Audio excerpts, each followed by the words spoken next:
Bom, pessoal, dando continuidade ao estudo dos tratores, hoje nós vamos falar de lastro e alguns parâmetros de desempenho dos tratores, como patinagem e eficiência tratória. Bom, primeiramente o lastro.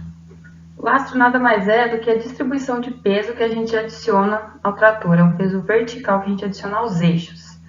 E a função do lastro é melhorar fatores como a tração, o consumo de combustível, compactação do solo, dirigibilidade, que é manter o peso suficiente sobre o eixo, entre outros fatores.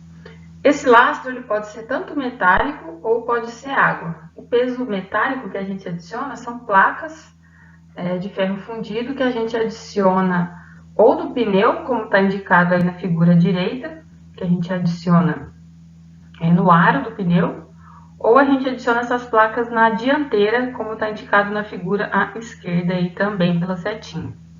E a água a gente adiciona diretamente no interior do pneu. Então, dependendo do tipo de pneu, se é um pneu radial ou diagonal, a gente tem um certo limite de água que a gente pode adicionar, a gente ainda vai ver.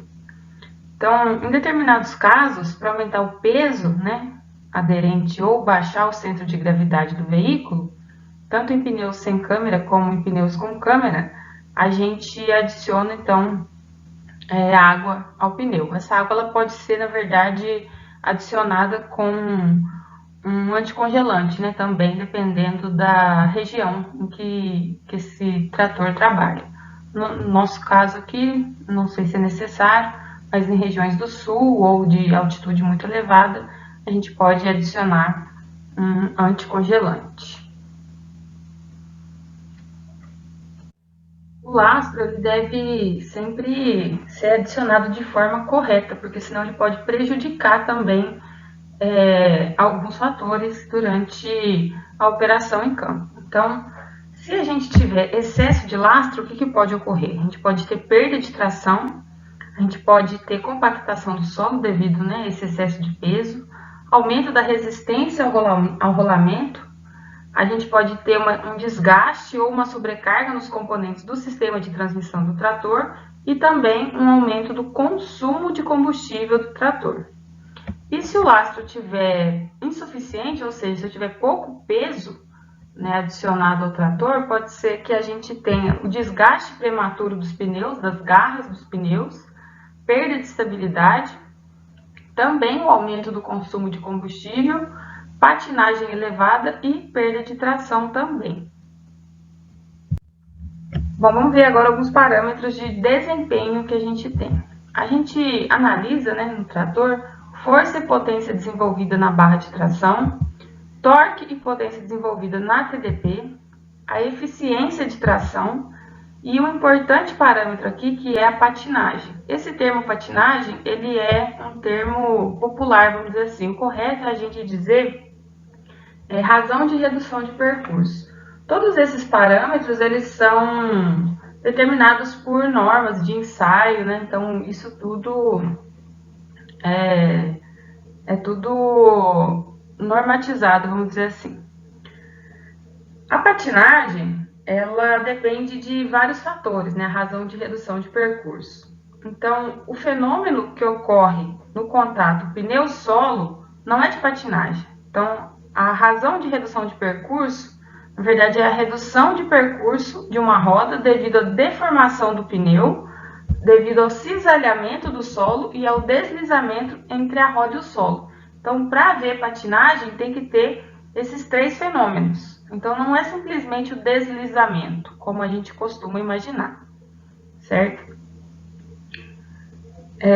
A gente tem também como parâmetro de desempenho, a gente mede o consumo de combustível, tanto o consumo horário e o consumo específico, e tem vários outros parâmetros nas normas de ensaio de tratores, ok? Do ponto de vista da eficiência energética, ou de eficiência de potência, a razão de redução de percurso, ela é a perda de potência causada pela perda na velocidade de percurso ou na distância percorrida.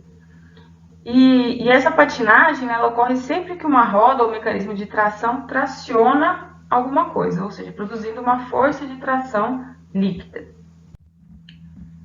Com relação, então, à eficiência energética, né, que a gente acabou de ver, o que a gente pode falar do que a patinagem depende? A gente pode falar que a patinagem ela depende de fatores como a condição do solo, ou seja, se o solo é solto ou firme, eu vou ter uma condição diferente de patinagem.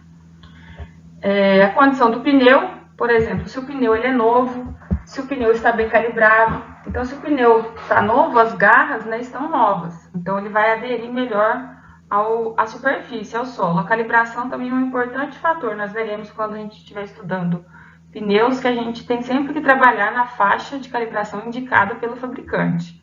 Outro fator é a condição de distribuição de peso no trator. Então, o lastro é importante também. A carga no sistema de engate de 3 pontos ou na barra de tração também vai influenciar na patinagem, né? Eu não posso ter uma carga excessiva e também eu não posso ter uma carga muito baixa. Isso também influencia na tração, ou seja, na patinagem.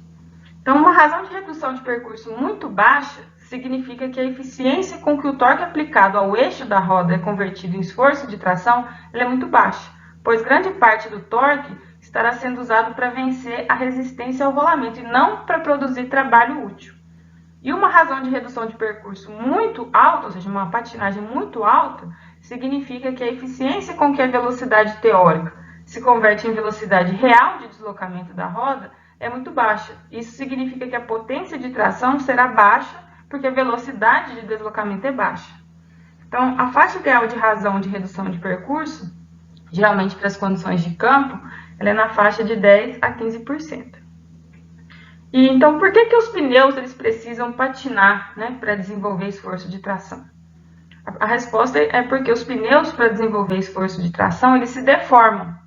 Então, eles promovem o cisalhamento do solo e provocam o deslizamento entre a superfície do pneu e a superfície do solo. É esse efeito combinado que gera a força de tração bruta capaz de empurrar o sistema para frente.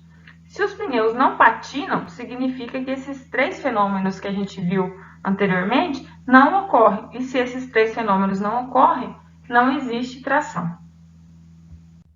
Então, como que a gente determina a patinagem? A gente pode determinar a patinagem por meio do deslocamento, considerando aí condições sem carga e com carga. Então, a gente vai chamar aí a patinagem de S, ela é dada em porcentagem, e a razão, então, entre a diferença da distância percorrida sem carga pela distância percorrida com carga, né, dividida aí pela distância percorrida sem carga. O que é esse com carga e sem carga? Imagine que você vai fazer uma operação de aração. Então, você acopla o seu arado ao trator e percorre você estipula, por exemplo, que você vai dar 5 voltas com o rodado. Então, você faz uma marca no trator, no pneu traseiro, e conta 5 voltas e marca essa distância. Isso com o implemento levantado, sem estar realizando a operação. Então, isso seria sem carga.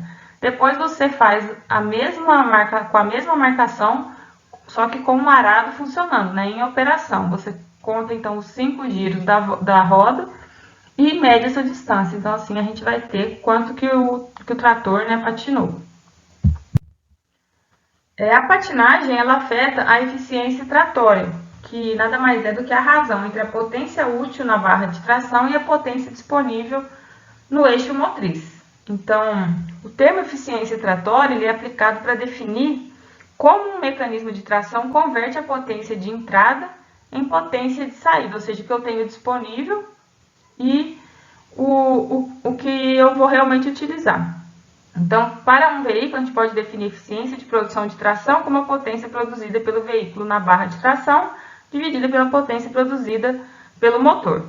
Então, a eficiência de produção de tração incorpora as perdas que ocorrem no sistema de transmissão de potência. A gente deve tentar, então, realizar uma operação agrícola com a máxima eficiência tratória, ou seja, com o mínimo de perdas. E essa eficiência tratória é máxima quando o trator opera nas seguintes condições de patinagem. Então, a patinagem ela vai ser ideal para cada tipo de piso, né, de terreno que a gente tem. Então, vamos exemplificar, para um solo cultivado, a faixa ideal de patinagem está em torno de 11 a 13%. No concreto, por exemplo, essa patinagem é mais baixa, devido à característica do solo, do concreto, que é mais firme, ele se deforma menos. Então, para cada tipo de terreno, a gente vai ter uma patinagem ideal. Bom, quando a patinagem ela é reduzida, então o que acontece? Se eu tenho muito peso, ou seja, excesso de lastro no trator, a patinagem ela diminui e o esforço passa para o sistema de transmissão do trator, provocando então a diminuição da vida útil desses elementos, desse sistema de transmissão. E também vai aumentar o consumo excessivo de combustível. Então, o que a gente faz nesse caso para corrigir a patinagem? Quando a gente tem essa situação, a gente deve reduzir o lastro. Já na situação oposta, ou seja, quando a gente tem patinagem excessiva, o que acontece? A gente tem perda de potência pelo deslizamento excessivo dos pneus e a velocidade de deslocamento é reduzida. Então, ocorre aí o desgaste dos pneus de forma mais acelerada. Então, nesse caso, a gente deve aumentar o lastro e reduzir a carga na barra de tração ou no engate de 3 pontos, se for possível, obviamente, Uma observação é que a pressão utilizada nos pneus, ela também afeta a capacidade de tração. Porém, a gente nunca deve reduzir a pressão para valores abaixo da recomendada para a carga aplicada no pneu. Bem, então, com isso, nós finalizamos mais uma parte do estudo dos tratores. Qualquer dúvida é só entrar em contato por e-mail. Bons estudos e até a próxima aula!